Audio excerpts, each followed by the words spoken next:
자, 반갑습니다, 여러분들. 오늘 이제 가장 좀 어려운 문제를 한 문제 준비했는데, 이 문제는 사실, 제가 이제 뭐, 여러분들한테 어떤 해법을 제시하기보다는요, 좀 최악의 상황 있잖아요. 우리가 실제 시험장에서 보다 보면, 다른 거 다 풀고 분명히 시간은 나왔어요. 자, 시간 여유는 있는데, 최악의, 최고난도의 문제를 만나는 경우가 있을 수 있습니다. 그 다음에, 일반 사무직 말고 또는 IT 쪽이라든가 아니면은 뭐 기술직들 있죠. 기술직에서는 또 이런 우리가 지금부터 풀게 될 기술 추론 문제가 나올 수 있거든요.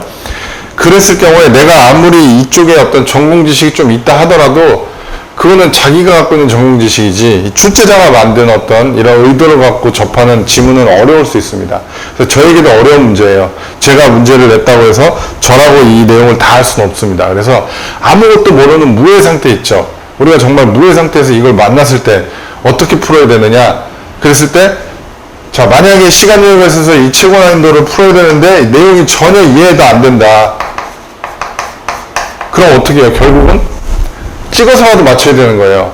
그러면은 찍기 위해서 그냥 막 찍는 게 아니라 어느 정도 단서가 있단 말이에요. 모르는 거 그냥 넘어가면서 어떤 답이 보인다라고 한다면은 그걸 이제 체크해서 예를 들어 이게 뭐 3에서 한 5문제로 구성이 되어 있다라고 한다면 최소한 5문제는 뭐 다 못 맞히더라도 5개를 다 틀리지는 않아야 될 거 아니에요. 그래서 이제 그럴 때 한번 어떤 식으로 가는지 한번 보도록 하겠습니다. 일단 지문 한번 읽어볼게요.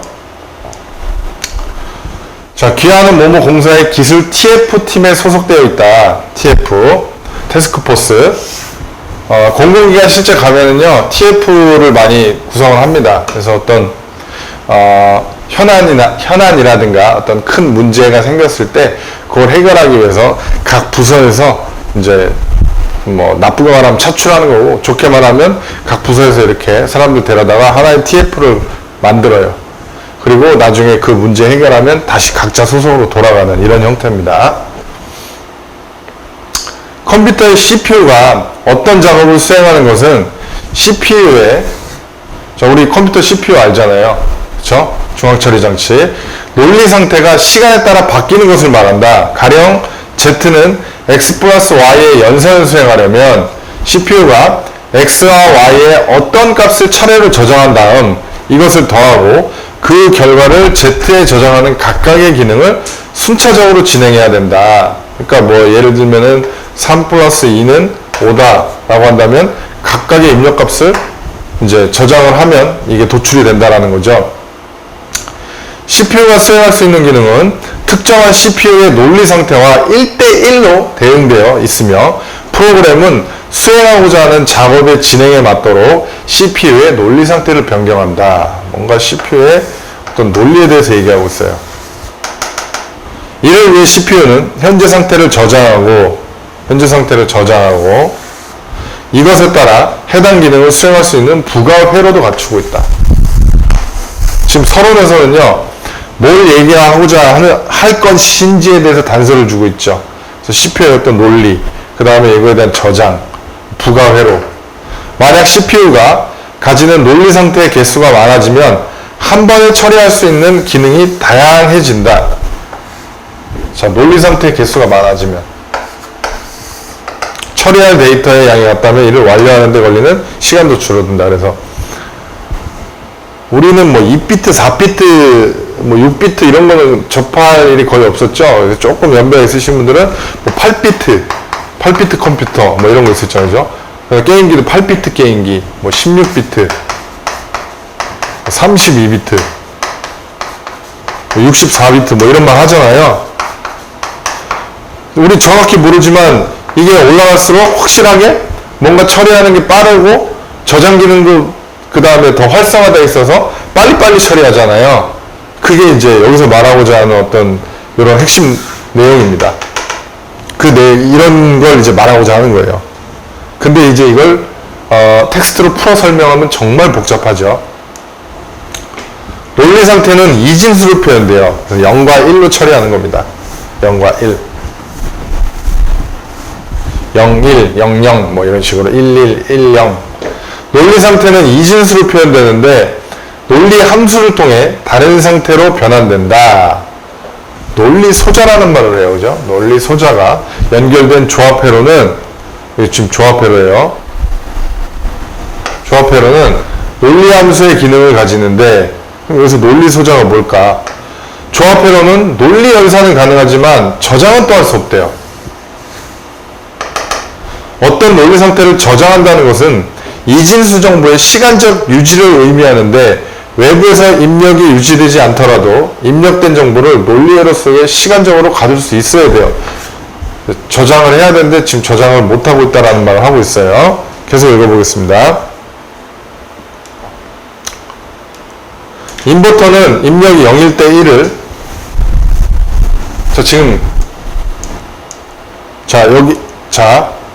여기서 논리 소자를 언급을 했죠. 그러면서 인버터 얘기가 나오기 시작합니다. 인버터는 입력이 0일 때 1일 때 0을 출력하는 논리 소자이다. 그러니까 여기서 말하는 논리 소자는 결국 인버터예요. 인버터. 그림에서 말하는 인버터. 그림의 점선 내부에 표시된 1비트 저장 회로를 생각해보자. 여러분들 그 책 보면서 그림 나오면은 그림 보세요. 제가 지문 읽어볼 테니까.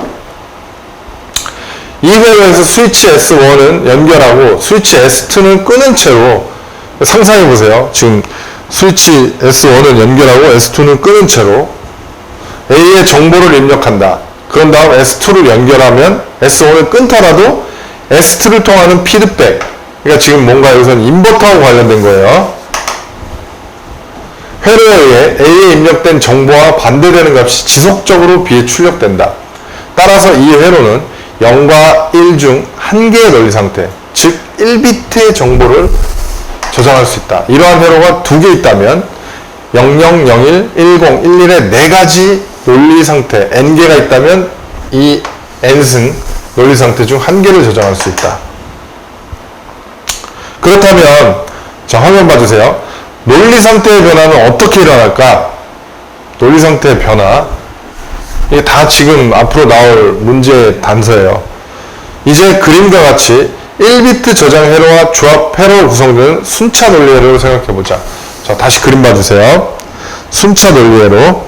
그러니까 지금 조합 회로하고 그 논리 소자가 이제 인버터를 얘기하는 거고, 요게 이제 전체적으로 순차 논리 회로라는 거죠. 그쵸? 순차 논리 회로를 생각해보자. 이 회로에서 조합 회로, 그 이제 빨간색으로 테두리 쳐져 있죠? 조합 회로는 외부 입력 C와 저장 회로의 출력 B를 다시 입력으로 되받아 내장된 논리 함수를 통해 논리 상태를 변환하고 이를 다시 저장 회로의 입력과 연결하는, 이거 또 피드백이 또 나왔네요. 그죠?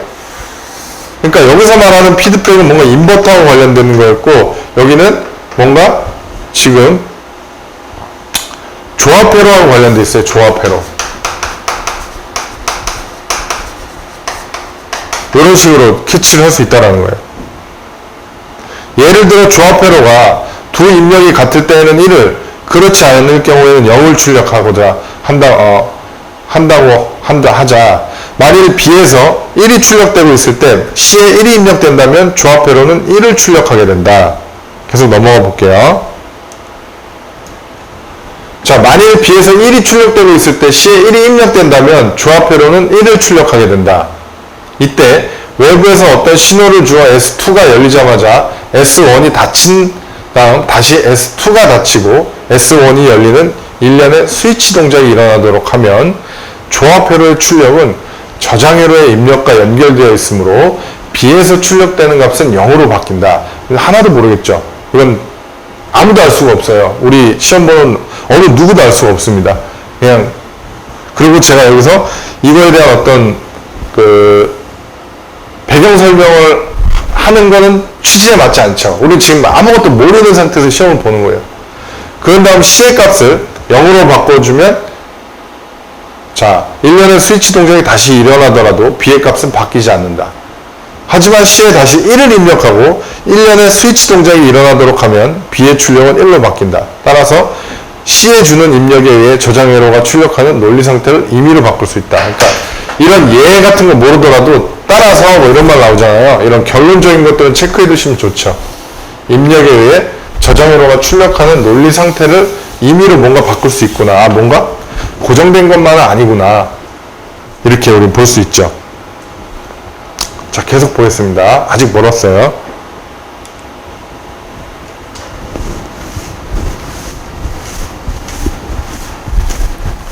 자, 만일 이 회로에 두 개의 1비트 저장 회로를 병렬로 두어 출력을 2비트로 확장하면, 자, 지금 아까 뭔가 인버터 있고 그 다음에 조합 회로 있었잖아요. 여기 두 개가 돼버리면 2비트죠. 2비트로 확장하면 00부터 11의 4가지 논리 상태 중 한 개를 출력할 수 있다. 출력을 할 수 있대.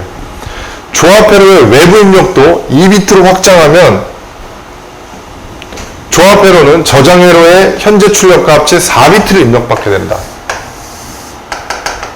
이를 내장된 논리 함수에 의해 다시 2비트 출력을 만들어 저장 회로의 입력과 연결한다.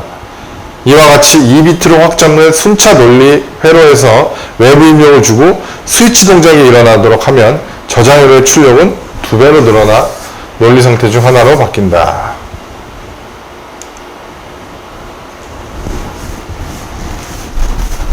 자, 이 회로에 일정한 시간 간격으로 외부 입력을 바꾸고 스위치 동작 신호를 주면 주어지는 외부 입력에 따라 특정한 논리 상태가 순차적으로 출력에 나타나게 된다. 이런 회로가 n비트로 확장된 대표적인 사례가 CPU이며 스위치를 동작시키는 신호가 CPU 클럭이다. 자, 뭔지 하나도 모르겠죠? 회로 외부에서 입력되는 정보는 컴퓨터 프로그램의 명령 코드가 된다. 그러니까 자신이 프로그램을 좀 해봤고 그 다음에 무슨 베이직이나 이런 프로그램 언어를 좀 공부해봤거나 이러면 약간 좀 이해가 될 수 있는데 그거 안다고 해서 이 문제 쉽게 풀 수 있는 것도 아니죠. 그러니까 우리는 계속 무의 상태예요. 너도 나도 다 어렵습니다. 똑같이 지금 멘붕이에요. 회로 외부에서 입력되는 정보는 컴퓨터 프로그램의 명령 코드가 된다까지 했죠. 명령 코드를 CPU 외부 입력으로 주고 클록 신호를 주면 CPU의 현재 논리 상태는 특정 논리 상태로 바뀐다. 이때 출력에 연결된 회로가 바뀐 상태에 해당하는 기능을 수행하게 된다. 자, CPU 클럭은 CPU의 상태 변경 속도, 즉 CPU의 처리 속도를 결정한다. 자, 이렇게 돼 있어요. 자, 이제부터 제가 문제를 보면서 몇 문단을 봐주세요 이렇게 할 건데 직접 찾아보시는 연습을 하는 거예요. 지금 아무도 몰라요. 우리는 그냥 이거 한번 읽어봤어요. 이제는 찾아야 됩니다. 찾아야 돼요. 자, 실제 제가 문제 푸는 것처럼 한번 해볼게요. 자, 보세요. 96번 문제. 기술 TF에서는 윗글의 그림에 대해 논의하였다. 다음 중 적절히 이해한 사람. 오 팀장. 외부로부터 이 순차 논리 회로에 입력되는 정보는 오직 A를 통해서만 입력 가능하다. 저는 이거 그냥 제낄 거예요. 오직 A를 통해서만. 이 말은 틀릴 가능성이 굉장히 높습니다. 자, 그런데 일단은 3문단 보세요. 3문단. 3문단을 보시면 이 회로에서 스위치 S1은 연결하고 스위치 S2는 끄는 채로 A의 정보를 입력한다. 이런 얘기가 있고 4문단 보시면요. 이 회로에서 조합 회로는 외부 입력 C를 통해 이렇게 이런 말이 있어요. 그러니까 입력 회로는 지금 두 가지가 있습니다. 그래서 오직 A를 통해서만 이 말이 틀린 거예요.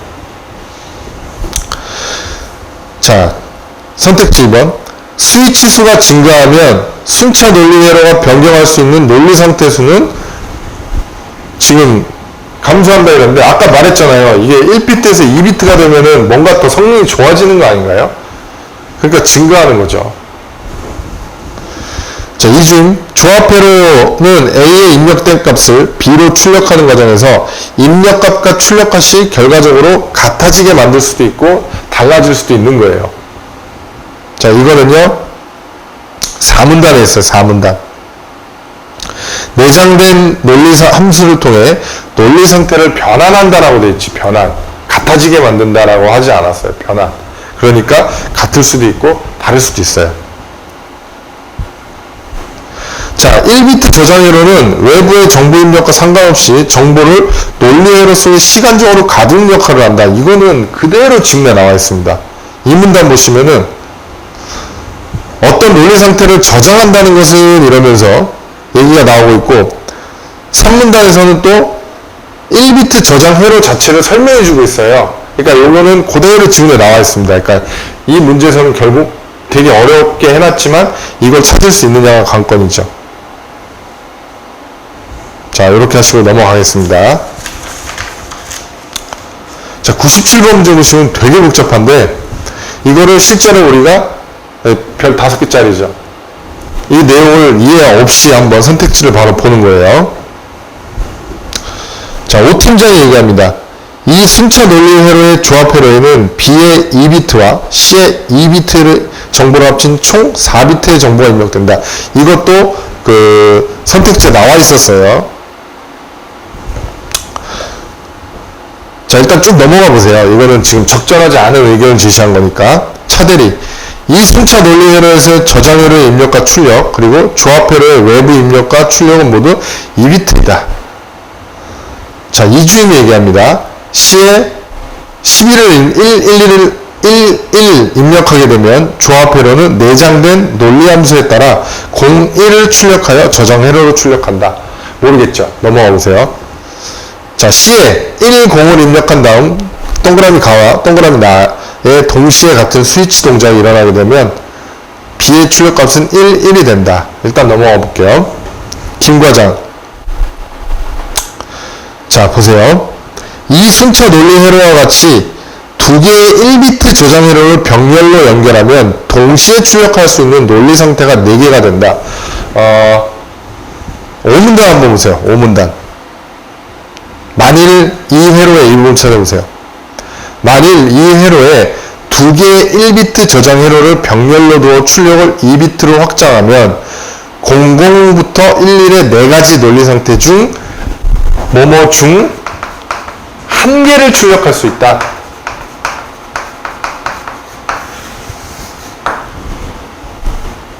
동시에 출력할 수 있다. 한 개를 출력할 수 있다. 어떻습니까? 이걸 찾았으면은 쉽게 찾는 건데 우리가 앞에 거에 매몰돼 갖고 못 찾는다는 거예요. 그쵸? 그래서 출제자도 어느 정도 의도는 하는 거예요. 이게 극악의 난이도인 걸 알고 지금 문제에서 답 자체는 쉬운 걸 넣어놨어요. 자, 마지막 문제. 자, 기술 TF에서는 기억과 니은을 논의하고, 아까 기억하고 니은 지웠네요. 외부 전문가의 평가를 받았다. 적절한 의견. 기억은 아까 조합 회로가 아니라 인버터였잖아요. 제가 지웠는데 니은이 조합 회로였고, 자, 그렇게 되는 거고. 자, 기억과 니은이 각 회로에서 피드백 기능을 위해 입력하는 정보의 개수는 기억은 1개, 니은은 2개, 이렇게 되죠. 자, 기억과 니은은 모두 외부에서 입력되는 논리 상태를 그대로 저장하는 기능이 있다. 아니죠. 자, 일단은 3번 같은 경우에는요, 3문단 한번 보세요. 3문단. 자, 3문단. 피드백 회로에 의해 A에 입력된 정보와 반대되는 값이 지속해서 B에 출력된다. 이런 말이 있고, 자, 이 말은 곧 외부에서 입력되는 논리 상태가 반대로 바뀐다라는 거죠. 그리고 니은의 경우에는 어떻습니까? 4문단 보세요. 내장된 논리 함수를 통해 논리 상태를 변환한다. 이런 말이 있죠. 결국은 외부에서 입력되는 논리 상태가 조합 회로의 논리 함수에 의해 바뀔 수도 있다. 자, 이렇게 이제 얘기를 하는 거죠. 그래서 논리 상태를 그대로 저장하는 게 아니라 변환하고 바뀔 수도 있다라는 거죠. 자, 그 다음에 4번. 기억은 정보를 저장하기 위한 구조이며 니은은 논리 상태를 변경하기 위한 구조이다. 자, 일단은요, 이거 넘어갈게요. 이거 답인데 5번 틀린 거 한번 볼게요. 기억은 스위치 S1이 연결될 때, 니은은 스위치 S2가 연결될 때 피드백 기능이 동작한다. 자, 5번 보세요. 5번. 3문단 한번 보세요. 3문단.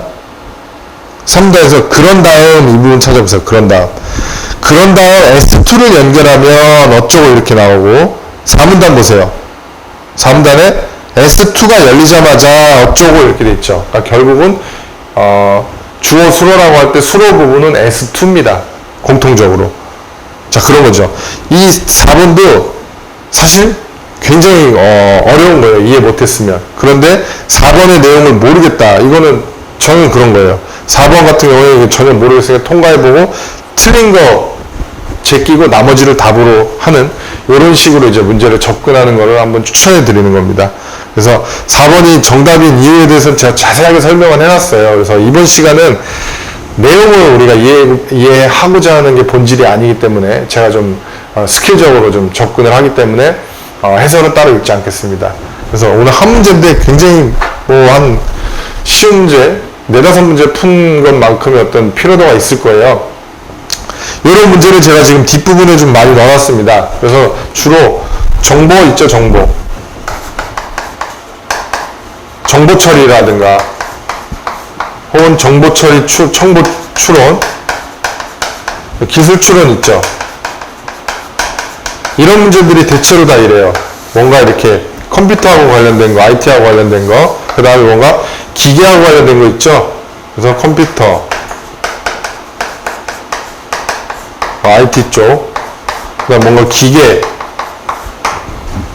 혹은 뭐 기술, 이런 거 관련된 거는 대체로 이거를 이렇게 텍스트로 만들었을 때 굉장히 이해하기가 어렵습니다. 그럴 때는 말씀드렸죠. 제일 뒷부분으로 제끼고 시간이 남으면 푸는 거예요. 여기에 매몰돼 갖고 다른 문제 못 푸는 이제 일이 없어야 됩니다. 그래서 오늘 좀 시험장에서 실제 스킬을 좀 말씀드리고자 이 문제를 선택을 했습니다. 고생이 정말 많으셨습니다. 굉장히 스트레스도 많은 이제 올라갈 수도 있고, 그 다음에 피로도도 되게 올라갈 수 있는데, 그런 컨디션 잘 조절하면서 공부하는 것도 수업 역량의 하나입니다. 그런 부분도 잘 챙겨주시고, 실제 시험 보시고 좋은 결과 있기를 기대하도록 하겠습니다. 그래서 오늘 수업 여기서 마치도록 하고요. 시험장에서 웃는 얼굴로 나오시길 바라겠습니다. 여러분들, 감사합니다.